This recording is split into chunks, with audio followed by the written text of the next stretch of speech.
Welcome back to the podcast. My name is Joseph Clough, and this is episode 708. And in this episode, we're going to be going into how your mind can be really a mirror for what is happening around you in your life. Now, what do I mean by that? Well, I'm a great believer that our perception of the world around us becomes our projection into our life. And that's good news, as always, because it means that once you do some fine tuning of how your mind works, you can actually then begin to make it work for you. In other words, if you're experiencing debt right now, or if you have big goals and dreams of being abundant, but you're not quite there yet, or maybe you've got relationship issues. Maybe there are things in your career or you want to start a new business, but for whatever reason, things aren't happening. You're not getting the results that you desire and I believe deserve. And if we can isolate how our brain actually works, in other words, decode it, we're able to then manipulate in a good way, or I would actually say more deeply, to evolve the unconscious mind. You will be able to live the life that you desire in every single way. I know it to be true. I've done it in my life. I've done it with all my clients and people in my program and everything like that. We start to create the life that we desire. But what is this information? You may have heard me say this before or parts of it. And even if you have, it's good to get it twice because this is how your brain works. We were never taught how our brain works growing up. We really didn't. I think this stuff should be taught in schools. I know if I got taught this, I would have probably been far more happier growing up and not having the worries and the doubts and the anxieties and the blushing and all that stuff. But hey, we can start to discover it right now. So if our mind is a mirror for what is showing up in our life, if we start to make the right changes, we're going to allow life to show us something new.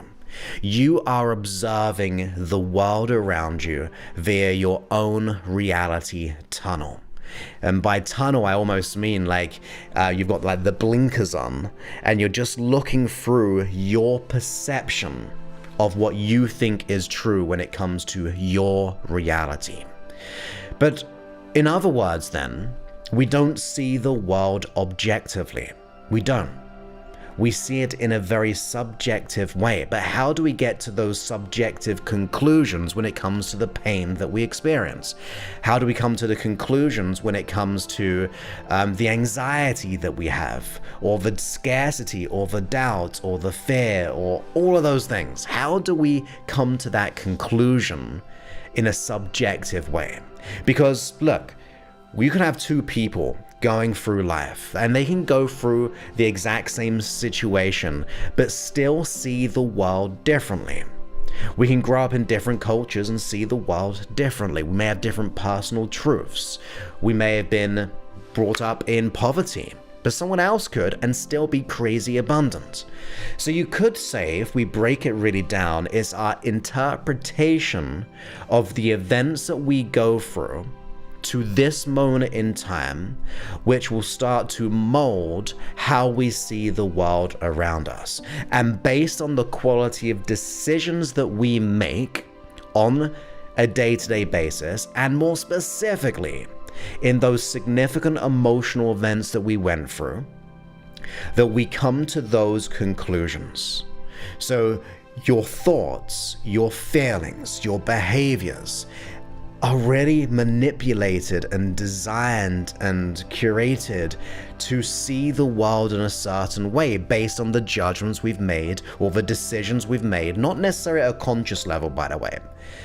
And I'm not even saying, look, it's our fault as to why we are like we are. I'm just saying biologically, unconsciously, your brain makes decisions based on the events that you went through. And more often than not, when they were significant in emotion or where we felt isolated, where we were unable to choose anything different, or we didn't have the knowledge or information to choose something different because we just didn't know what we didn't know at that time. Maybe we're 5 years old.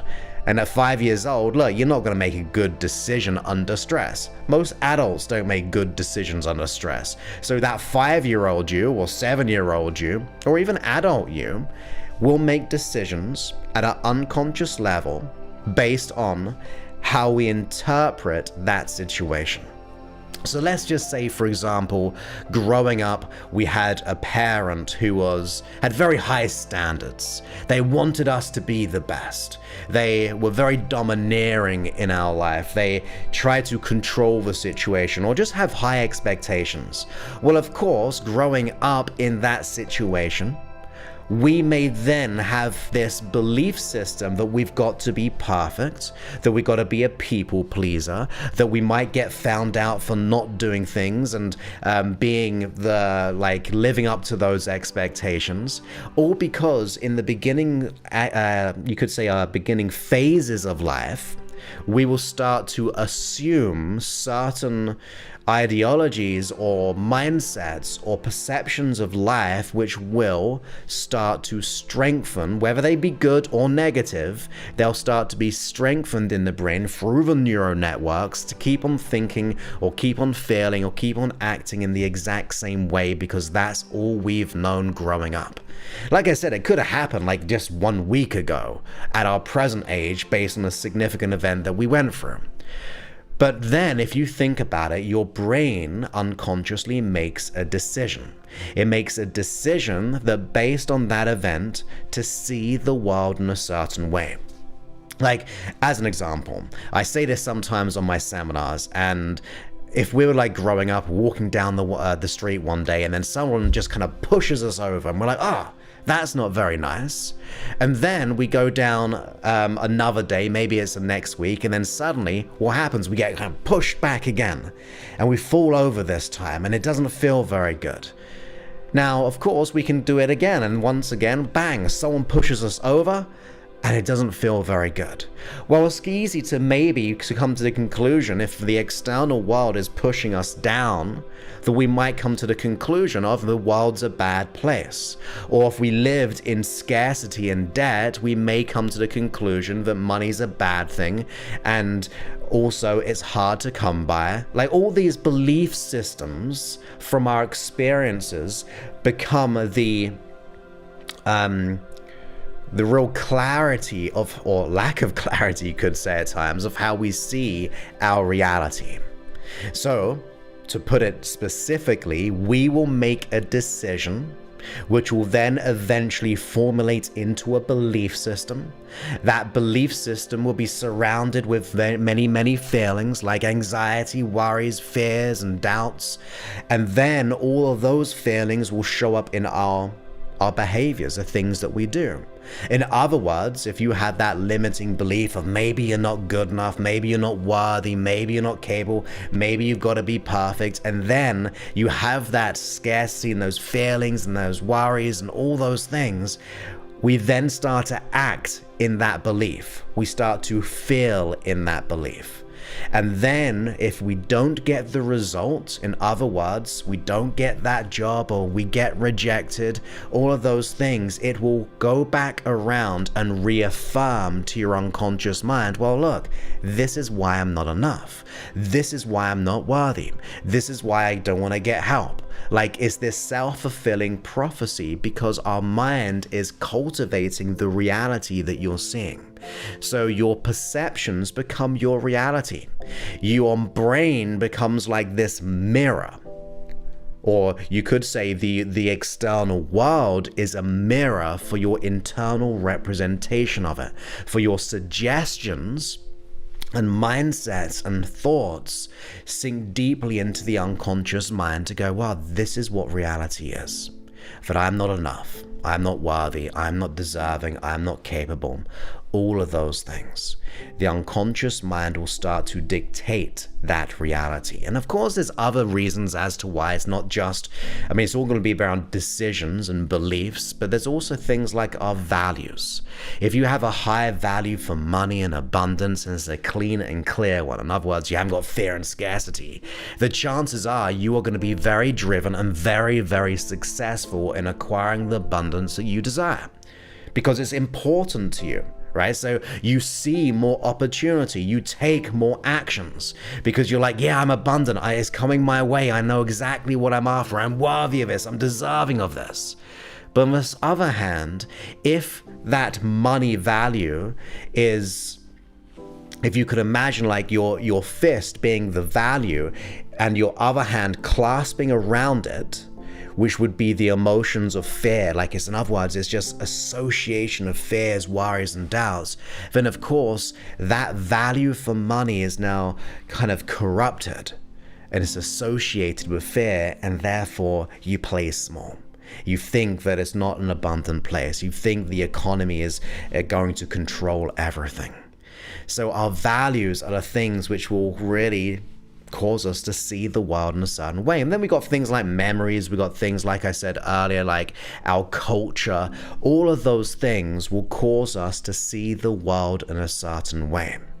And it becomes this self-fulfilling prophecy that, wow, this is why I am like I am. Because we take in those results and we have to take meaning from it. We're meaning creatures.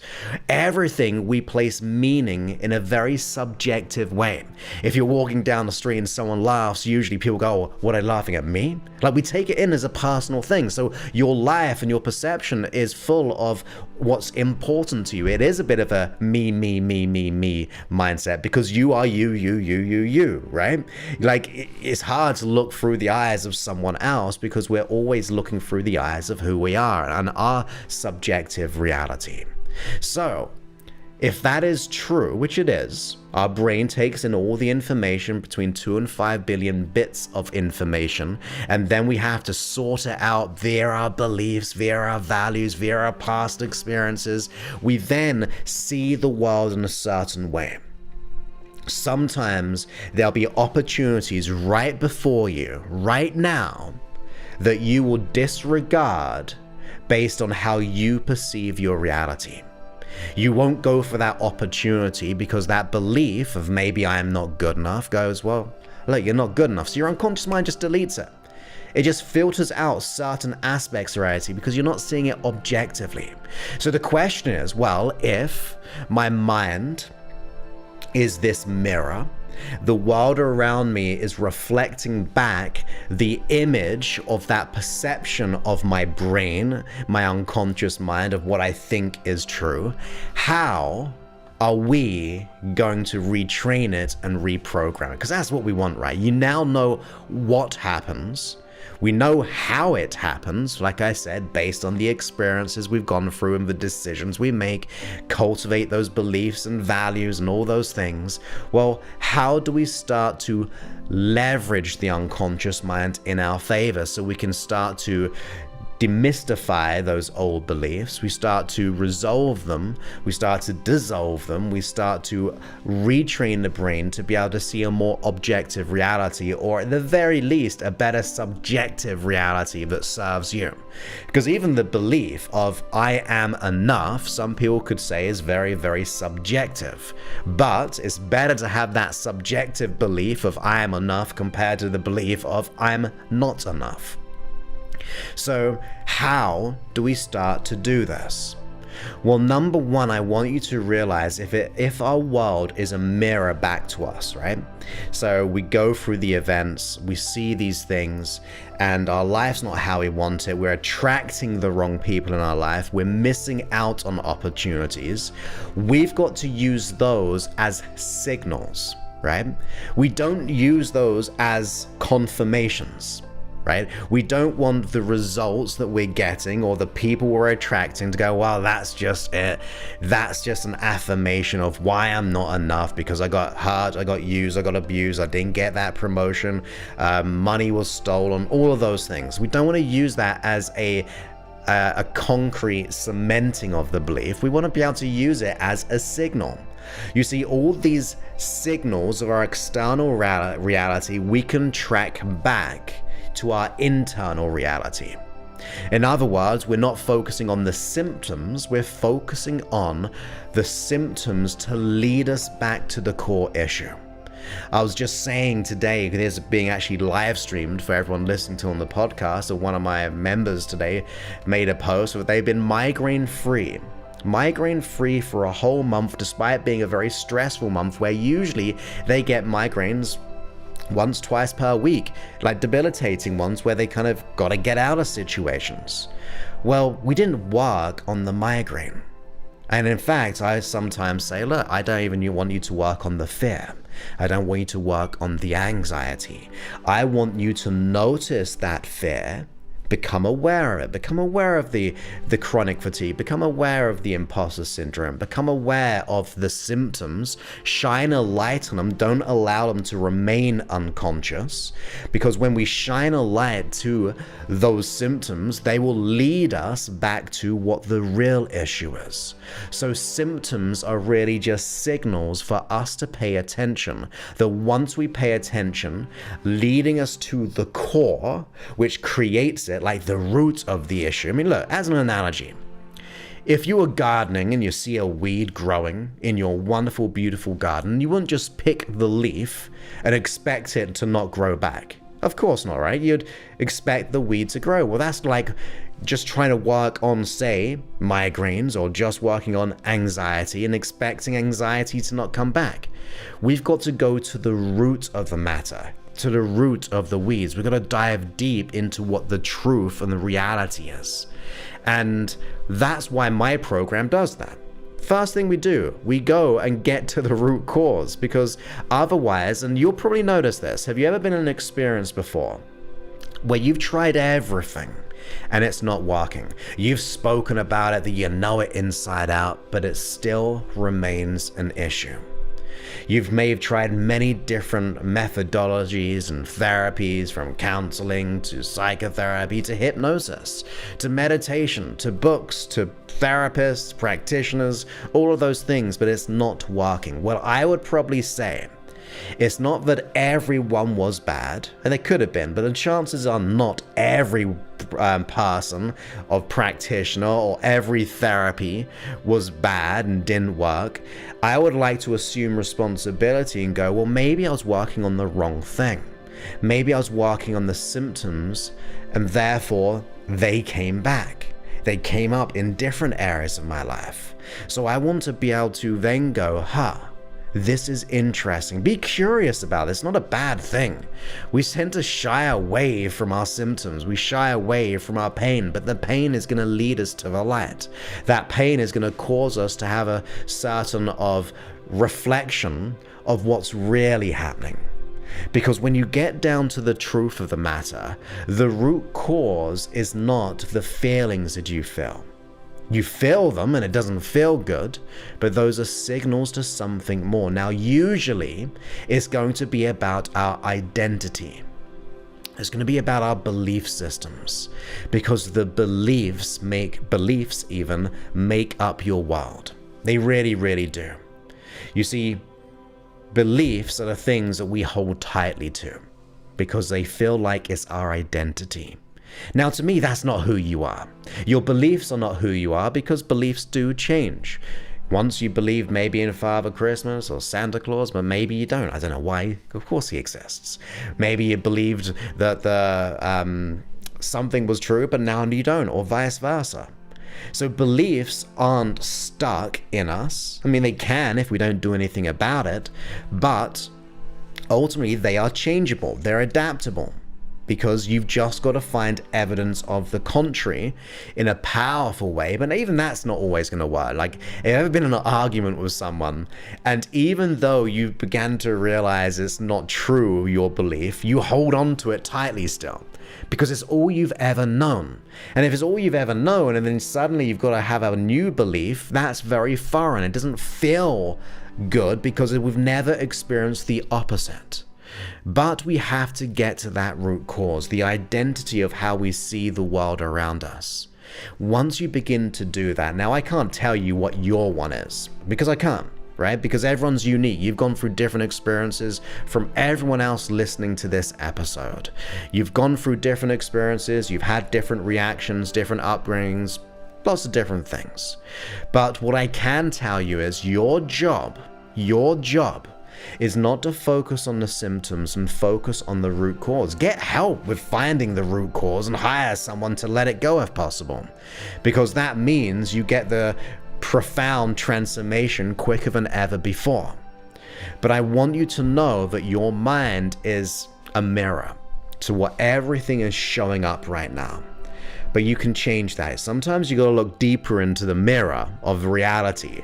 You gotta look deeper into the mirror of you, that you are the creator in many ways of your reality. Your perception is your projection into the world, and the feedback that you're getting is made up of your beliefs, your values, and your past experiences. So allow that to guide you to it, and then be 100% absolutely in control of your reality by assuming responsibility that there's a part of us on the inside that has a belief system that has been cultivated over this time for good and bad reasons. We may have been around people, and people have done made bad things to us, but it doesn't have to stay that way. Otherwise, you're giving power to them. You're giving power away to your past. You're giving power to those events.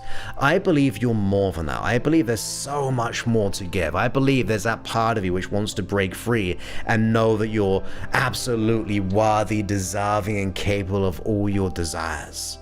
But allow those symptoms to backtrack into the real core of the issue. That is my goal and dream for you, to start to utilize this new information, to not focus on the symptoms. Allow those symptoms and the reflection of life, of our experience, to be something that then we can go on the inside and change. When you change your mind, you will change your reality. Things will show up, people will show up, because now your evaluation of your life, your evaluation of self, your evaluation of relationships, your evaluation of your health, your career, your business, all of those things, they rise up. You have higher standards, and then those new suggestions that you're giving to yourself will become more powerful evaluations of how you see yourself and the world around you. You will start to experience what I would say a deep, undeniable self-certainty in any goal and dream that you have. You will start to have that unwavering and profound, deep self-love that you know that you're enough, that you're destined for more, that you're ready for more, and fear and worries and doubts, they may come and go, but you never give in to them. Sometimes those fears will creep back in, because we're undoing maybe half a lifetime or more of programming. Even in my program, we let it all go in 8 weeks, but yeah, there's a lot of years before that which was stacked up against us. So that's why we keep on doing the work. We keep utilizing the brain and up-leveling our successes. And then we start to, after a while, once you've made that change, you start to then have new evidence. Evidence that you are enough, because your present, as you go off into the future, now that becomes your past. Now you've got a new trail of evidence of successes that you're having, the abundance that you're attracting, the relationships you're having, the career or business, and all of that stuff is just showing up, as I said, and that becomes your new evaluation, your new benchmark that, yeah, of course life is good, of course I'm enough, of course I'm worthy. And you just start to shine your light. Sometimes we just gotta let go of the unconscious programming and training, that gunk on the inside. But once you do, life will never be the same again. And you've got it inside of you to make this change. You absolutely do and have. It may take some time, may take some money, may take some passion, some grit. It will take some responsibility. But that's all good thing. It'll be the transformation that we desire. I mean, we can live a lifetime of pain or a lifetime of freedom. We can live in regret of missed opportunity, or we can go through the initial pain of transformation. And I think it's actually fun, transformation. It's always happy tears with my program, for example. But even if it was painful, which I hope it isn't, it doesn't have to be, but if it is painful, it's better to go through that pain of going, look, I'm ready.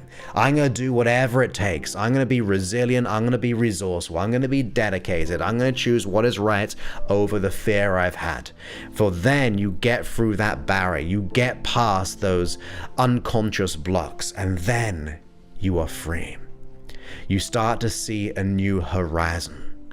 You start to create dreams that you know that you can get. They're not out of sight anymore. You start to see new opportunities, and it starts to resonate with you. Go, look, I am ready. You hear those words in the inside going, of course, why wouldn't I have a great life? Why wouldn't I have a great relationship? Why wouldn't I? Of course, it's an absolute knowingness that I'm enough.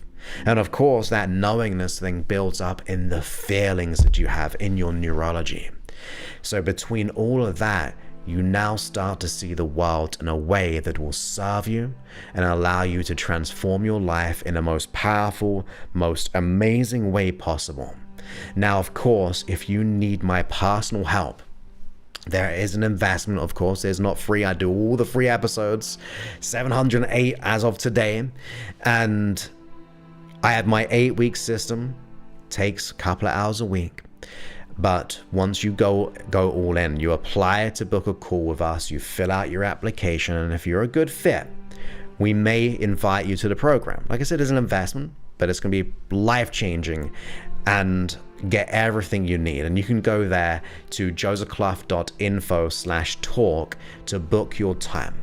And that means you show up, you fill out your application, you talk with us, and we get clear on exactly what you're going through. What is really what you want to let go of. We get clear on exactly where you want to be. We get clear of what's really kind of stopping us. We try to get that information, and then we come up with the plan of making it a reality all within 8 weeks. So that's josephclough.info/talk. But you've got to be committed. You got to go, I'm all in. I'm ready to match Joseph's energy. I'm going to be because I'm going to be fighting for you. I'm going to be fighting for your dream. I'm going to be fighting for your success. And that is what we're after from you in the exact same way. From the investment to the time. It's a life change after all. And of course, you can download our free app, which is freehypnosis.app. And you can get all these hypnosis and coaching free podcasts technically within the app. You can create custom hypnosis sessions within the app. You can listen in the day. And also you can actually choose to listen at nighttime. It's an extension. It slowly guides you to sleep, and you just wake up transformed. But remember to work on the root cause, get the transformation you desire. And if you're enjoying the app, please go ahead and leave a review, because that just means we help more people. We really, really want to help more people.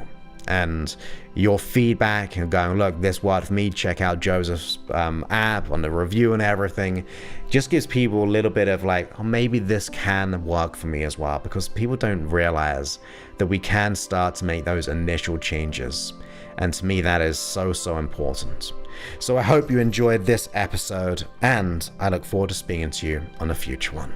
Many thanks and goodbye.